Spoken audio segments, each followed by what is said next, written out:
Right. I want you to relax. Relax, sit back, and enjoy your talk. Can I have my book? See, I happily packed everything away. I forgot my book. Thank you.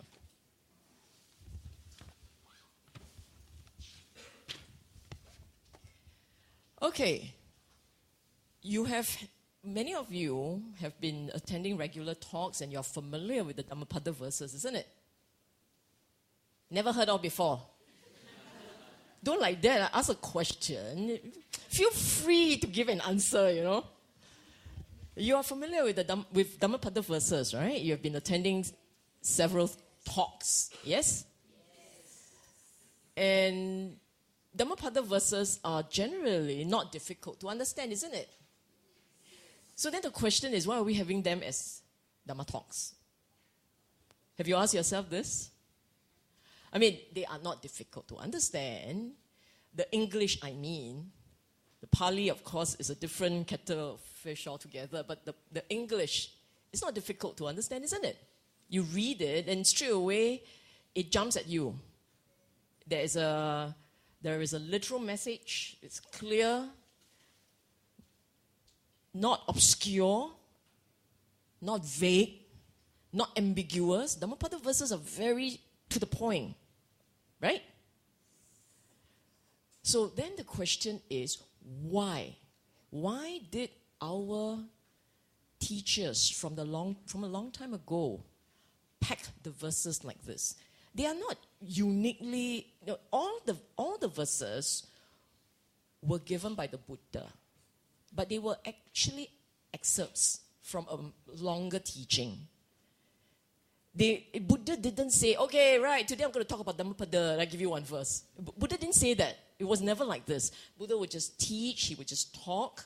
And then when our forefathers, our elders from a long time ago, when they came together to compile the teachings, somewhere along the line, someone thought it was a good idea to extract verses that can help the individual appreciate the Dhamma better.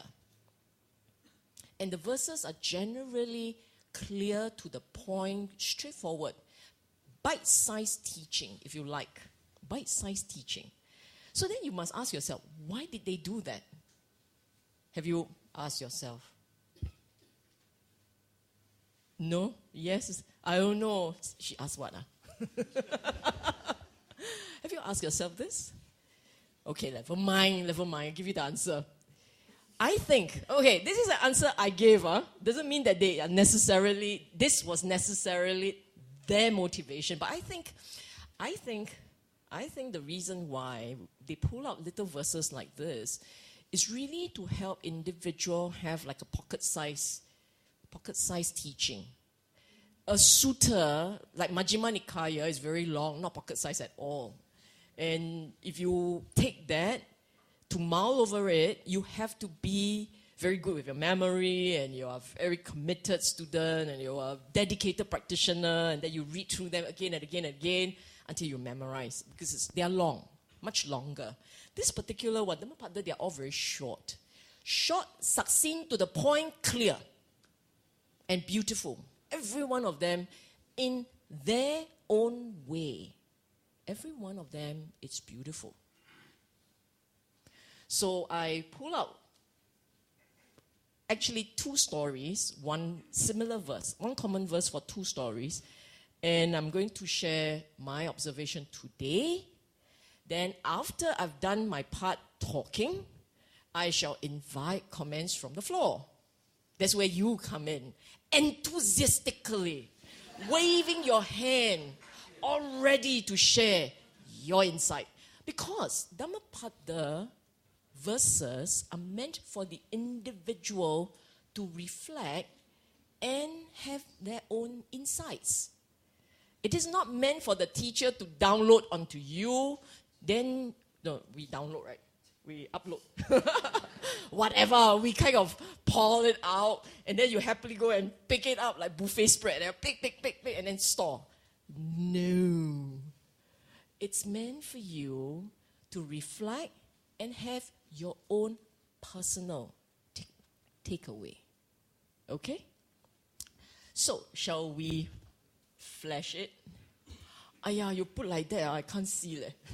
I try. I try.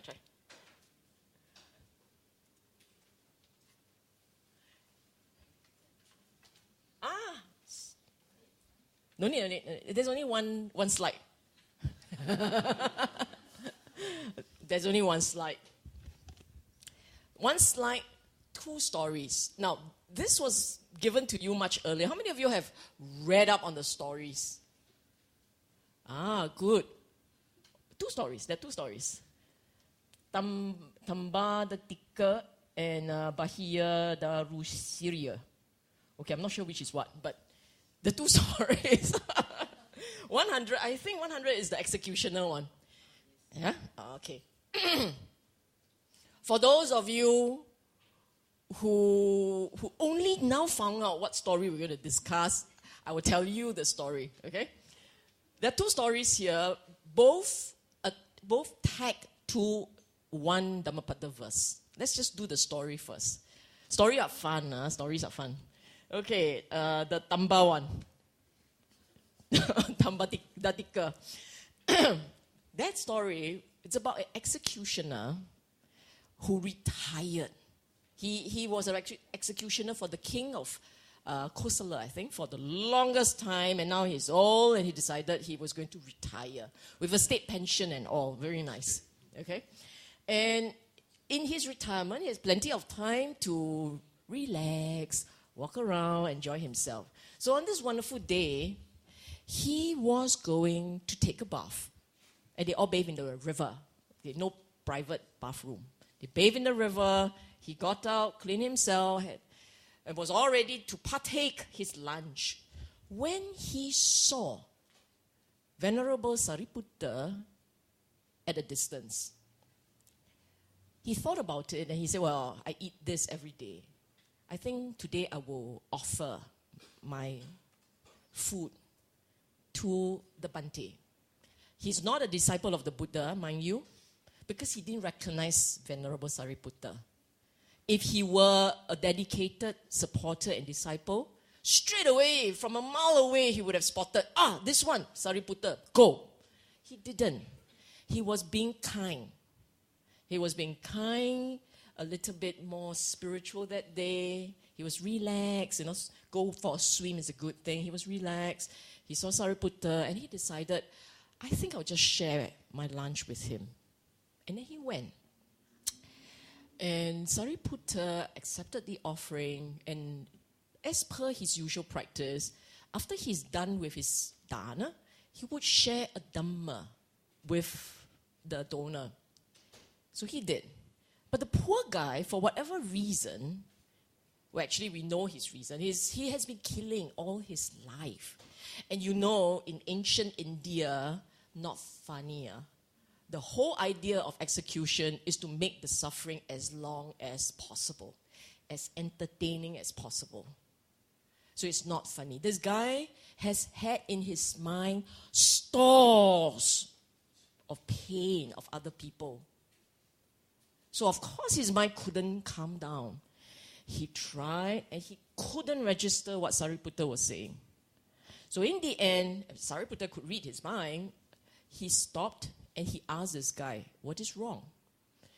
And the guy told him, I have been killing all my life and I couldn't concentrate. Couldn't hear the Dhamma. Sariputta then asked him, did you intend to take the life of your victims? Of course, he didn't say victim lah. He said those people. And the guy said, no, I have nothing against them.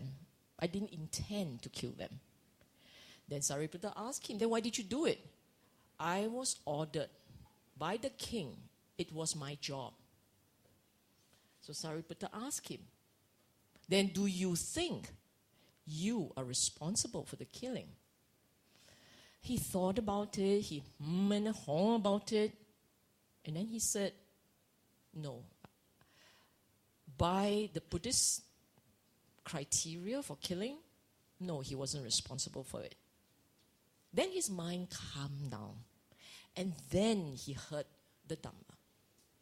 And he was so grateful. He was so happy. Just imagine him shedding tears. Huh? Just imagine, try. Then he shed tears. He's so grateful. And then he said, may I walk with you? Send you a bit. So, okay, they walk. And then after a while, they parted ways. This guy, on his way home, kena killed by a cow. Now, it was said to be a cow. I think it's a bull. Has to be a cow. At most, you kena crush, but not necessarily dead. But he was killed by a big object. A big moo-like object. Okay? So he died. And then his body was found. And then it was conveyed to the Buddha. It was told to the Buddha this happened. And the Buddha said, oh, he's fine. He's gone to a happy land. He's gone to heaven. So the disciple said, how come? This guy's been killing all his life, And the Buddha said, yeah, but he heard the Dhamma and he understood enough. So he wasn't a Sotapanna. He understood enough for the mind to lift and rejoice in the Dhamma. And that's all it took for a one-way ticket to heaven. Sweet, you say? Lucky guy. Because if it had not had that talk, he would have gone down because his heart was so heavy with guilt and worry. So that was nice. Okay? Story number 2, the Bahi one. It's so long, the name. Bahiya Darush Chiriya, right? Okay. Tell you story number 2. I will tell you the stories first and then I will tell you my takeaway. After which you will offer enthusiastically your takeaway, okay? Second story. Don't look at each other. I will go round the room and look for my victim, okay? Okay, no, you offer. Second story. Oh, that one is really long. I'm going to cut it really short. Chap traveled, he's a merchant, traveled on ship. Ship got wrecked. He came ashore. He came ashore and in the whole catastrophe, he lost his clothes. So it was R-rated coming ashore. And then everybody saw him shipwrecked and dirty and naked. They thought he was a practitioner. Because in ancient India, there was a group of practitioners called naked ascetics. They specialized in going around without clothes.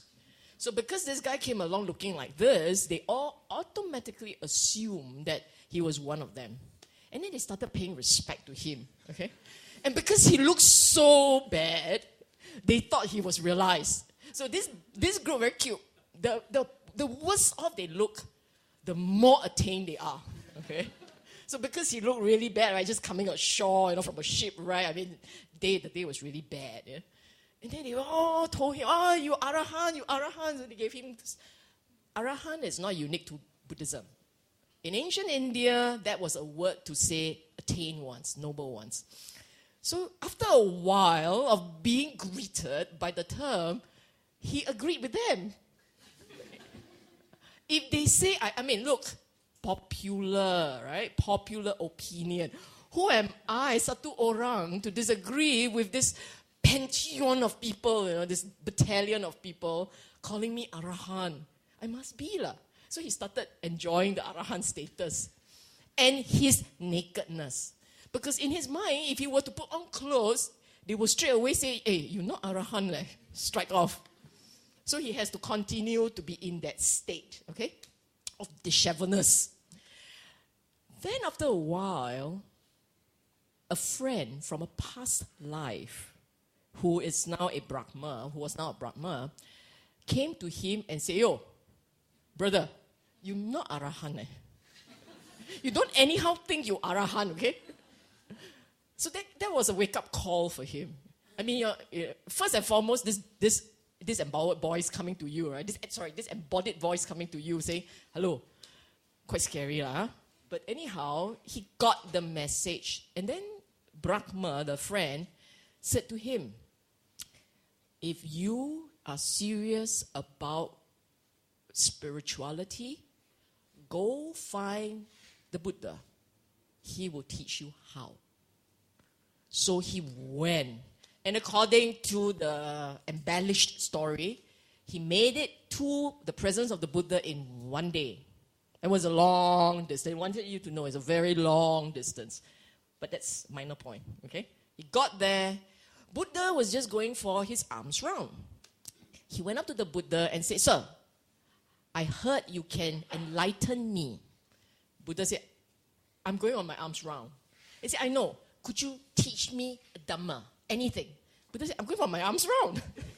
Now is not the time, okay? Now it's not the time. Because there's suitable time and not suitable time.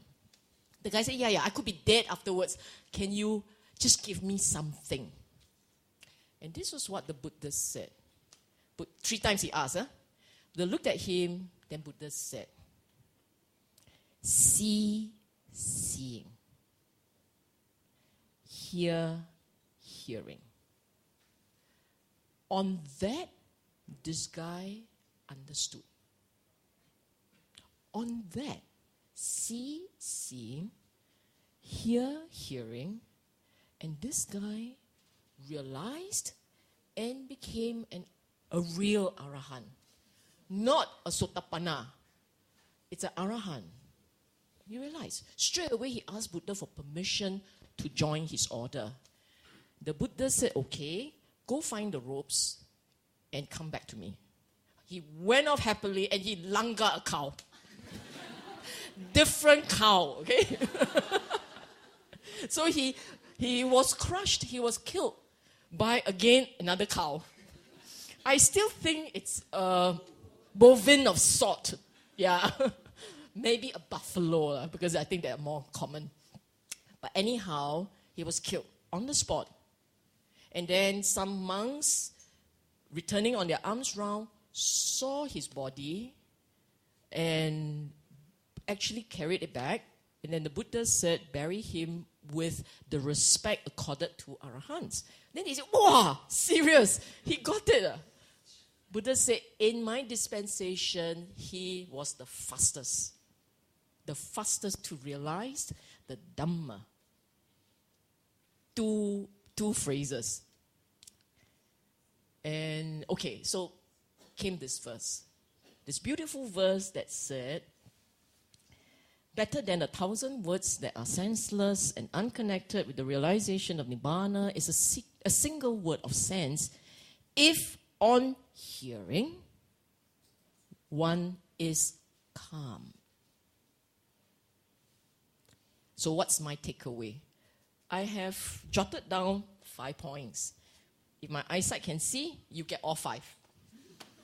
If not, you will happily contribute, enthusiastically contribute, okay? Your takeaway. Now, the most obvious to me from this sentence, the most obvious to me is that if it is indeed a Dhamma stanza, a Dhamma verse, a Dhamma teaching, if indeed it is, on hearing it, your mind should be peaceful. Your mind can rejoice.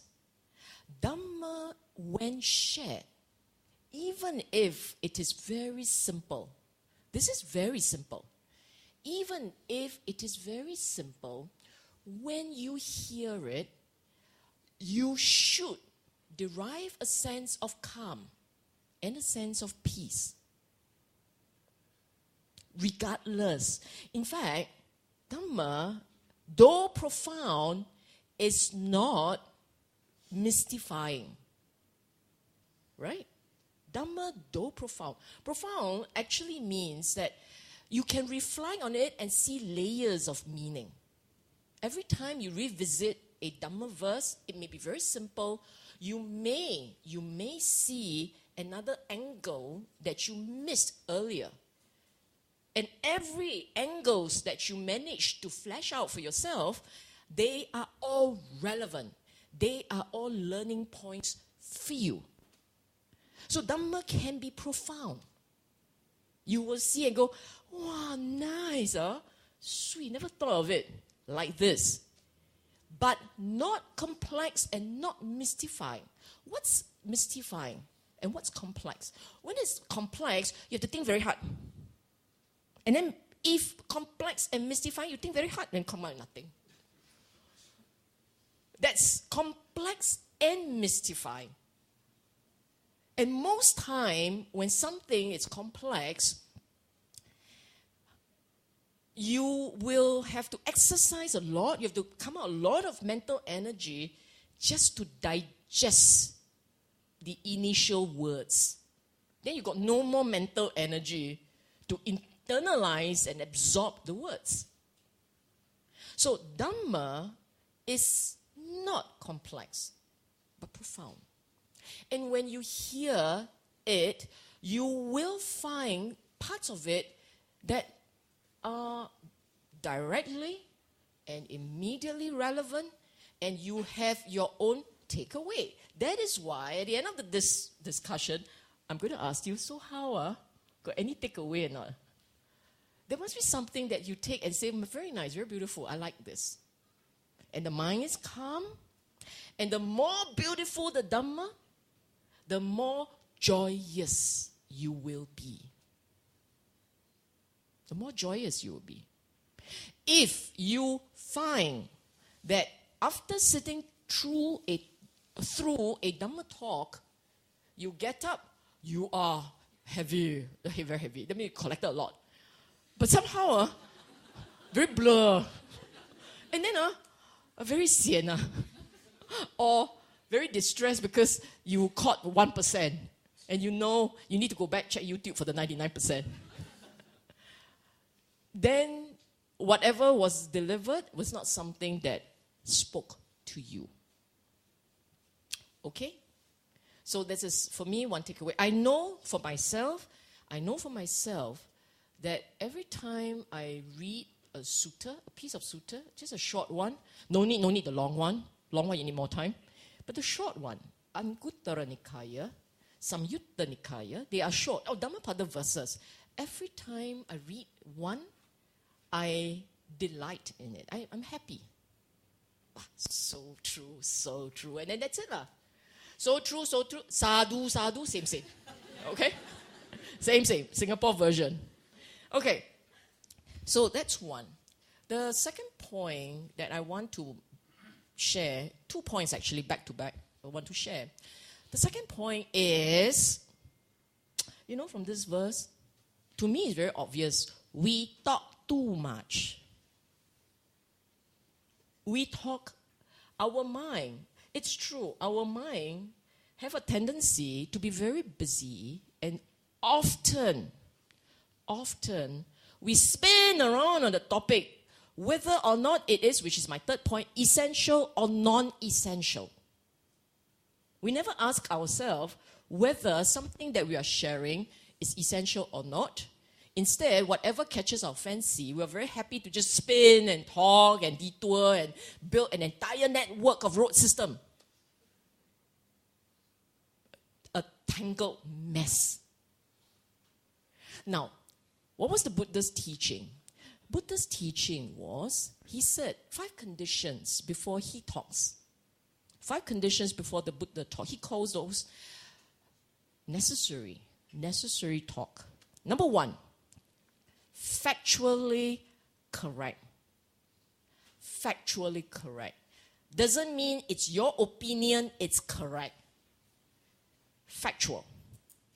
If anything is factually incorrect, it's not going to come out of his mouth at all. Number 2, beneficial. Beneficial to the person. You ask yourself, how many times you have offered opinions that were of real, hand on heart, real benefit to the person? Most time, when we offer an opinion purportedly beneficial to the beneficiary, it's really beneficial only to you. I don't like this. I'm not happy that she does it like this. I shall tell her for her own good. How often do we do that? Hand on heart. Don't do it. It's bad for you. And worse for me. Bad for you. And then the poor fella has to struggle with your goodness and your kindness. Okay? So, mindful of the speech. If you say it's beneficial, then ask yourself the next point, which is what he said. Do you have metta in your heart when you are doing your beneficial sharing? That's the third thing he said. Factually true. It is of the person's benefit, welfare. And you say it with metta, with feeling of kindness in your heart. Did you ask yourself, when I shared, I ada or tak ada metta? Correct, my usage. I have or I don't have metta. If you don't have metta, and what you see is dosa, anger, ill will, petiga, weyapada, all these lovely Pali words are popping out. Sorry, then a talk, then they kind of spill out, they kind of slip out. You have all these negativities, then you know for yourself, it's probably not beneficial to the other. Probably. Even if it is, given that your insight, your feelings are negative, eventually what comes out will spill into the negative. Even if, yes, indeed, your motivations were pure and really, really you were trying to be kind. But when it comes out without metta, you think the fella cannot catch. You catch your ill will, catch your feelings. And then the fellow will go defensive. And then it will be tussle of the titan. Fight. Okay? Fourth, at the correct, appropriate time. Appropriate time. Meaning that there are days and there are times when what you want to share, the person is ready to hear and it is fitting. And there are times when it is not ready. They are not ready to hear. And you say until you die and nothing gets in. Local term. So you all translate into the Hokkien. Okay? You can go on. You know, it's true. Then you check, metta, yeah, got metta. Talk some more. Then after you die already, the fellow go, gongsi me. What are you saying? I don't get it. Forget it. So now you must know judgment call. You must know when it's appropriate or not. And the final one, which is not the most important, he has said before, sometimes it's unpleasant, but it meets all the other conditions, he would still say it. It meets all the other above 4 conditions. The 5th condition is pleasant speech. Pleasant. So if it's very unpleasant, as I said, if it's unpleasant, but it fits the other 4 criteria, Buddha would also say it. Okay? So, 2 parts to the point about us talking too much. One is, be mindful, look at your mind, what you're saying, essential or non-essential. If you find that you're going on and on and on and on ad nauseum with the entire Singapore network of roads in your speech, then no need lah. You talk too much, the mind cannot go quiet. The mind's too busy. Okay? And the second part to it is that Buddha actually shared criteria for what makes a good speech. And you need me to repeat the criteria? Okay, should I rewind and start over again? 5 points. Factually correct. Of benefit to the listener. Real, true benefit. You've got to ask yourself, hand on heart, Is it your benefit or their benefit? Okay. 3, with metta. 4, appropriate timing. 5, pleasant speech. Okay.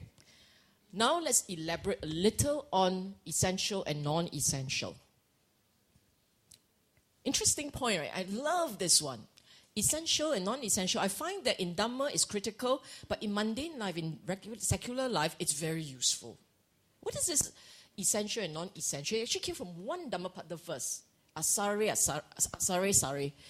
Essential, non-essential. How does it go? In the Dhamma, you all have been listening to many a Dhamma talk. Yes? The correct answer is yes. Okay. So you have all listened to many a Dhamma talk. Yes. And you know that Dhamma has many parts. Right? You don't know the Four Noble Truths, the Eightfold Path, the 37 Factors of Enlightenment, and the Karma, and the Conditionality, and the Sila, and the many parts. Okay? Some, even in the Dhamma, some are essential. Some are good to have. Some, so they belong to the category of non-essential. So in the categories of non-essential, there are the good to have. Meaning you're going to be a Dhamma teacher, you better know something about that because someone's going to ask you at some point. Good to have. Some are better not have. There are information which have been tag the Dhamma brand. Those information tag the Dhamma brand. They may not be good for you to hold. Because number 1, they were not Dhamma. Buddha didn't teach them. Number 2, picking them up is going to mess up your mind. And when you finally able to meditate properly, they're all going to come out and haunt you. So they are what I call, what did I say? Not good to have. Yeah. So there are the essential ones, the essential Dhamma. Why are they essential? Buddha, you must know why the Buddha taught Dhamma. Just a sidetrack. The Buddha taught the Dhamma in order to help the individual fix his mind and be able to neutralize dukkha. Dukkha, whether you are aware of or not, dukkha is embedded in our mind, embedded in our DNA. And you will feel it. And for most of us, we spend our time trying to get away from dukkha. So we end up looking at the iPad, playing with our smartphone, chit-chatting left, right, center, go eat until you cannot fit through the door. That sort of things, we do things to distract the mind. If you understand the Dhamma properly and you really, Dhamma is a medicine. You take this medicine and you consume it correctly. 3 times a day, 24 hours, 365, no holiday. Do it as is prescribed. You will be able to fix the mind. You will be able to live with a quiet peace in your heart. For sure. So any of the teaching that helps the mind understands how to fix the dukkha, they are the essential Dhamma. Anyone that helps the mind to fix the dukkha, they are the correct Dhamma, they are essential. Any other concepts that tickle your philosophical fantasies, that tickles you and, so nice. But it does nothing. But those concepts do nothing to help you fix the mind. Those concepts are unessential. But amongst those, there are 2 categories. One category, it's okay lah, they are snack food, they don't kill you. But there's another category which are poison. Like you eat plastic, you will die. Don't eat plastic. There's another category, tag tag the Dhamma brand. And so you think it's Dhamma. And so you happily take it, right? Supplement, vitamin D, Dhamma. But this one pseudo brand, made in somewhere but not India, Northeast India. And the pseudo brand will kill you spiritually. It will take you a long time to unravel the supplement. You know, right? These days very popular. When you want to heal the form, one of the things they do is, you never heard of it. It's called detoxing. So if your form has been consuming garbage, what do? Purge it from your system. If your mind has been consuming garbage, what do? Purge it from the mind. So the form you know how to purge, the mind you don't know how to purge. The first thing is careful about what's taken in, so that you don't go mess it up. And then the purging is going to be as hard as the learning. In fact, the purging is going to be worse than the learning, because when you want to purge garbage and you don't know any better, you look and say, which one's the garbage? Yeah, which one? Everything throw out. Then we start again. That could happen. Okay? So, essential from the non-essential, be very careful, be very clear. How is a different study. Today is only this one. How to do it is a different study, okay? Different talk. Last 2 points. Number 4. And it comes from the story. The learning point comes from the story. Do you notice that they learn it just in the nick of time? They are one horn away from being God. Just in the nick of time, isn't it? They didn't know when. They didn't know when the bull is going to come. Neither do you. Neither do we. We don't know when time runs out. Gong. Start again. Alamak. We don't know either. So, the moral of the story, not the verse, the moral of the story is that we have the opportunity. Let's seize it. Let's do the best that we can in this life. Do the best that we can. And I thought that was an important lesson. It was so obvious, isn't it? Sorry, I took it from you.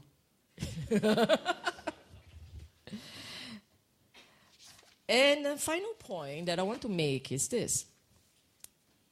And it comes from the first story, Dhammapada story, which is a lesson that the Buddha had always emphasized. He said, let go of the past. Let go of, as much as you can, let go of thoughts that plague you. Because if you allow those thoughts to keep coming up, you will be stuck in a certain rut. A certain rut. And you can't get free from it. And if you can't get free, you can't start again. So the story of Dhammapada, look, he killed a lot of people. I put my money on the table, you haven't killed one. Right? How many have killed like a few? The mosquito doesn't count. I know you have killed many mosquitoes, but they don't count. Human. How many have actually been responsible for severing the life of somebody? Kakak lah, Biakin. Don't have. I take my money back. Don't have. So what is it that disturbs your mind that you are unable to let go of? Usually, it's a 3-letter word. Very clean one, no, not 4, 3. 3-letter word. Starts with an E, ends with an O. Usually, it's about the ego. Your illusionary I. And then you tampa everything on the illusionary I, and then you can't let go. And then you happily repeat broadcast every day when you feel like it. Even when you don't feel like it, you also repeat broadcast. And every time you do a repeat broadcast of an event that's unpleasant, oh, hello. Did you cut me off? Really? Okay. And usually, when you can't let go, it feels so real. Every time you repeat broadcast, it feels like the person is there all over again. But actually, it's worse. I tell you why it's worse. Our mind has a happy habit of creating, embellishing stories. So it may well be when the event happened, it was over one simple issue. By the time you are done repeating broadcasts of the issue has spiraled into thousands issues. So many parts to it. And then the mind really gets messed up. So the moral of the story is, don't think too much, let the past go. Cannot be done. Can. Come and practice. Can. Let it go. Okay? That was the crux of this wonderful little stanza. It's a beautiful one. Now my turn to ask you, what's your takeaway?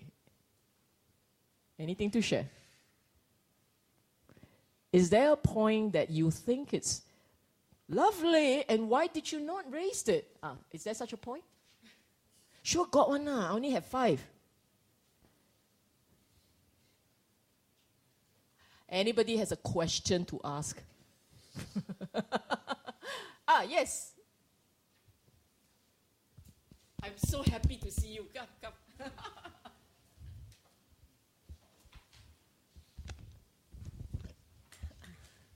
Thank you, Sylvia. I'll be your first enthusiastic participant. I was listening to your first story where you talk about Sariputta and what he spoke to the soldier. Yes. And the soldier committed a lot of killing and torture as well. Yeah. And upon hearing a verse, he actually went to a happy place. So my question would be, does it mean that listening to a Dhamma that brings you certain form of enlightenment would then cancel out your previous karma?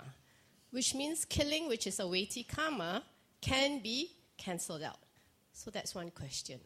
Secondly is, I was hearing stories on a podcast quite regularly when I'm driving. And one of the stories I heard, I think it's Ajahn Brahm, where he talked about soldiers during the Vietnam War. And there was a black soldier who decided not to kill, and he was court-martialed, and he went into solitary confinement. Many years down the road, they did a study comparing the soldiers. So this one who didn't kill versus the ones who went to war. And the ones who went to war actually had mental afflictions later on, trauma, etc. Whereas the one who chose not to kill, he was living a normal, happy life. So my next question is, how do we reconcile that? Which means the soldier actually had a choice of not to kill. Thank you. So why is the question? Now I need to repeat broadcast in my mind. You know I'm giving a talk this afternoon on karma, right? I'm trying to think of how not to give away my talk while answering your question. Are you going to come this afternoon? Okay, never mind, you watch online. Okay. Karma is not so simplistic. we make certain assumptions about what karma is. One of the many assumptions we make about karma is justice. We somehow think karma is justice. In fact, very often you will find people saying, got karma one, got repercussions, and you will bear with the repercussions. That's a very simplistic way of understanding karma as taught by the Buddha. Incidentally, the word karma is not unique to Buddha. It was a word used to have a certain contextual meaning in his time. And you will find other teachers using that same contextual meaning word, karma. Some will talk about it being very deterministic. Others will poof, poof, hop, poof. It doesn't work. No such thing. No repercussions. And Buddha's the middle path. There are repercussions, but it's not deterministic. That's the bottom line. And the talk today will go through all of those. Just let you know lah. So to answer your question, because karma is not about justice, it's about something else, but not about justice, it is possible for the individual who had committed in his mind broken precepts, that he had broken precepts, and still be able to make it out in one piece. It is possible. Karma actually is about activities that stay in the mind, and from the mind, other things happen. It's about the mind. It is not about a store-up credit-debit system. No one is bothered to store up your credit-debit. Karma is not about that. If anybody is storing up credit-debit, it's you, in your mind. And sometimes, by the way you emphasize things, you are giving double points to things that don't matter. For instance, you get caught up with the idea of killing the mosquito. And you did. You did that. But because you are so remorseful and you are so sure you're going to hell or you're going to be reborn as a mosquito, if you're so sure of that, it's so frightful, that one innocent, okay, not so innocent, that one simple act shapes your mind for a while, and it becomes a problem for your mind. So understand that it is not a justice system. It is not repercussion one for one. It's not so simplistic. It's a lot more complex. And thus, if you are able to lift the mind properly, lift it properly, make it really joyous, and sustain in the joy, you are actually okay. You are okay. That's how the idea of chanting before death, if you chant and it makes you happy, that idea came about. The idea of if I were to chant really hard with absolute faith and I'm absolutely joyous, I'm fine. I will go home. Okay. And it will work. Because the mind is light. It's all about how heavy or how light the mind is. Most people who regularly undertake akusala activities. So you steal or you kill or you do strange things, and then it weighs down on your conscience. It's very hard for that mind to lift. You suka make until it's so heavy, like gravity on Jupiter, right? It's so heavy. If you don't know, gravity is very hard on Jupiter. Not moon, You're not moon, you Jupiter, right? Jupiterian, you will end up with heavy. And the word you just used, weighty karma. Isn't that about heaviness? Even in Pali, Garuda, it's heaviness. So you see, incidentally, weighty karma is something else, not the killing part. Just factual. So, do not assume do not assume, or do not conclude that karma is about justice, and do not conclude that karma is about causal relations. If you take away nothing from my talk this afternoon, remember, karma is conditional, not causal. What's the difference? You take a match, you strike a match, and you say, the striking action caused this match to light up. That's causal. Causal. But I put it to you, the match light up because of conditions. No oxygen, you can strike until you die, and there will be no light. Yes? If it's a wet match, you can strike, nothing works. So a series of conditions must come together before you see an effect. Hence, conditional. Okay? Second question, see me.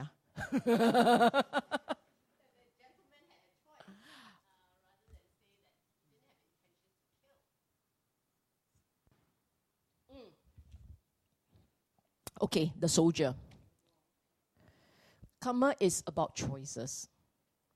You are absolutely right. Karma is about choices, and because of the choices, things happen to the mind. Every choice that you make, as I would say later, every thought that you entertain, every word that comes out of your mouth, every action that you do, the result of deliberate choices leaves an imprint in the mind.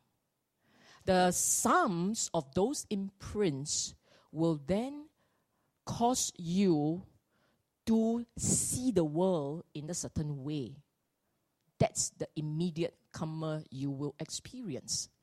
If you spend your entire life being critical, how in the world is the mind ever going to go quiet? The mind is so used to running riots with opinion, it cannot go quiet. That is why in the practice, you are told, shh, why are you so talkative, your mind? I mean, you tell your mind, why are you so talkative? Shh. You start to calm it down, keep it quiet, and so on and so forth. So the first soldier who ended up in solitary confinement made a wise choice. And he had nothing staining his conscience. Yes, he had to face the effects of incarceration and all, but he didn't carry the pain of that choice of killing. And for the ones who did, you see, the human, incidentally, it's built into your system, your mental system, not to kill. It's actually built in. You ask yourself, a normal person, how is it you can go around and slaughter the guy who took your parking lot? He cut into your lane. Let's go. Him. Solve the problem. Out you go. You don't do things like that. No, someone jump queue. The normal person, someone jump queue will, That's it, right? If you do more than that, you will appear on YouTube or Facebook. Most of us just quietly, Your better practitioner is, did somebody jump queue? Really? I didn't notice. Better practitioner and blur. That happens, okay? But, how do they break? How does the system break your instinct? Your instinct is not to kill. Because if your instinct were to kill, there will be no species left. Nobody is left for the Dhamma talk. I'm the only one here. Because 3/4 dead and 1/4 running away. You know what I'm saying? Our instinct is built in as a means of protecting the species. It's a survival of species. You think it's thinking about you. No, the species. So that's why cannibalism is it's a different story. But because you're built in, it's built into you not to kill. Therefore, the ones who are psychopathic, it's actually one screw loose somewhere. I mean it literally. I just don't have the scientific term for it. I will refer you to the doctors in the room for the actual scientific term. There is something in the brain that doesn't light up when they're looking at an event. And when the brain doesn't light up, they can automatically, if they MRI every brain, they will know which one are the hidden psychopaths around us. But the brain doesn't light up when it sees certain things. It's very anatta. Okay, very just conditional. And most of us are not psychopaths. So our brain, looking at a gory incident, that part of the brain will light up. And so it prevents you from, wahseh, color red, very nice. Let's go create more. You don't end up doing that. How do they break that? They have you shoot at a dummy. Shoot. I've seen the documentary. I love documentaries. You shoot at the dummy. Shoot until your instinct is see another pung. See another pung. You become instinctive. Built into your system now the capacity to shoot on demand. You all didn't go through killing training, right? I mean, okay, the guys aside, the girls are, you're fine. The guys, you were told to go and shoot, right? You got learn or not? You didn't learn, you got go do NS or not? So, something has to be done to override nature's command. And it can be done. But you don't override and get away with that. So the impact is that cost to the mental health. Something happens. When you start killing, something happens to the mind. Okay?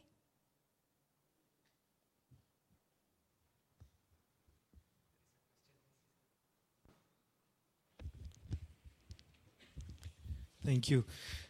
One takeaway that one can take is that awakening is like a point you have to achieve.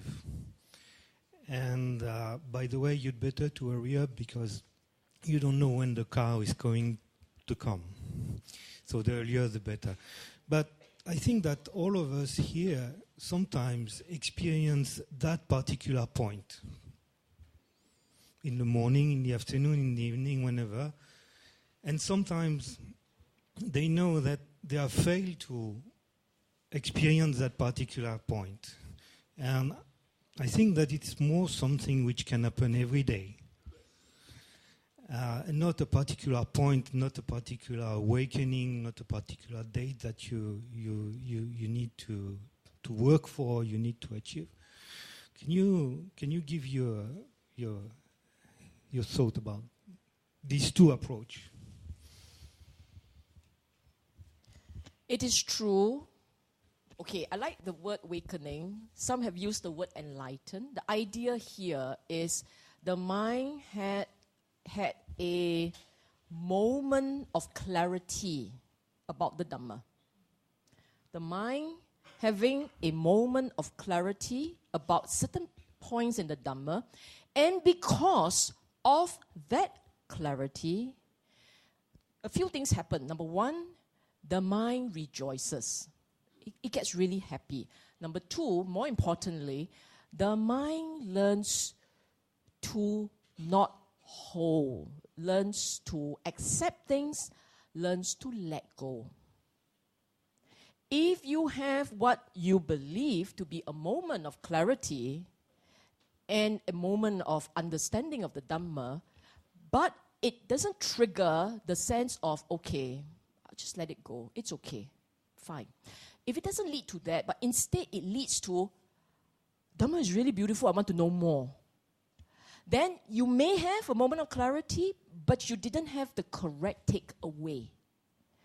The Dhamma, in terms of realization, in terms of understanding and realization and practice, has three parts. Part one, you generate the conditions necessary for the mind to go quiet When the mind goes quiet, it's when it is possible for the mind to have a moment of clarity about the Dhamma. So the first part is preparing condition. The second part, the mind goes quiet and it can see and understand aspects of the Dhamma. Okay? And the third part is, now do you know how to let things be? Let it go. Because I've said earlier, the Dhamma is about fixing the mind so that it doesn't experience the dukkha so much. Dukkha. And dukkha is an experience whenever the mind has a craving. As long as the mind has a wanting, as long as the mind has a preference, there will be the experience of dukkha. So the mind has to internalize a certain understanding, and then the mind learns to let things be, to accept, to live with, and let things be.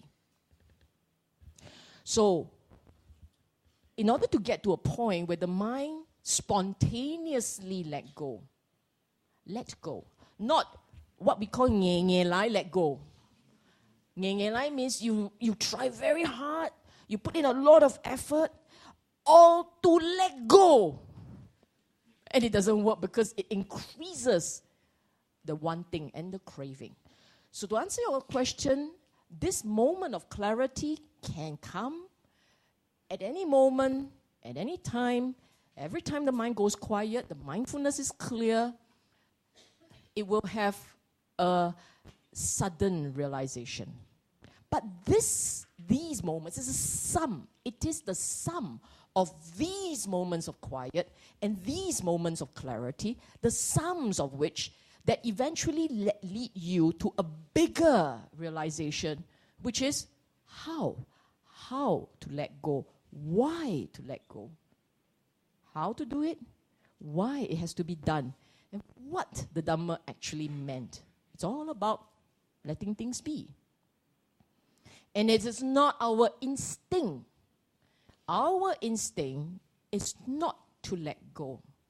If it were our instinct, we won't have so much dukkha. And we won't have dukkha building upon dukkha until you have the mother of all dukkha. And guess what? Many mothers of dukkha. It's not our instinct to let things be. We actually have to learn how to let things be. Sometimes we can be, because we are in a good mood, we just came back from a Dhamma talk, we have a nice reflection session. On those good days, we, on a small thing, jump queue, okay lah. But then you find that the next day, when the conditions of the mind, the emotions are not so good, then when someone jump queue, hey, hello. You go like this.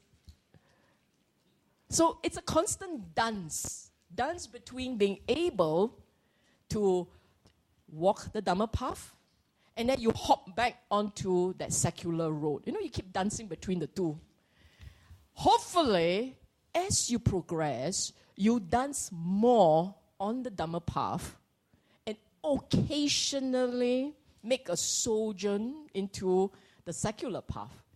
But most of us is actually the other way around, right? Because I'll hang around in the secular path, and once in a while, we catch a glimpse of the Dhamma path. Then the dukkha also like that lah. You will catch a glimpse of a bliss from the dukkha. Does that answer your question? Okay. Thank you. All right.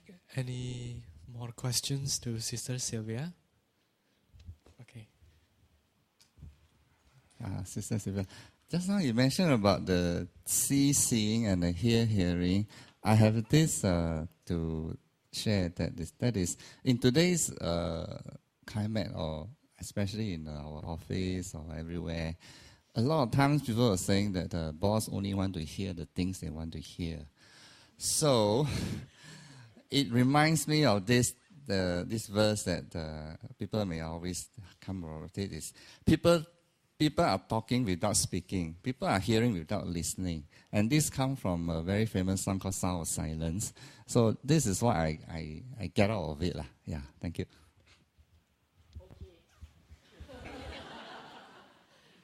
I hearing you say what you said. No question, right?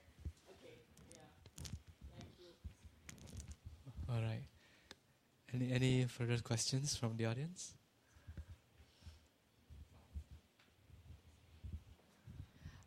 Any? Okay, Okay.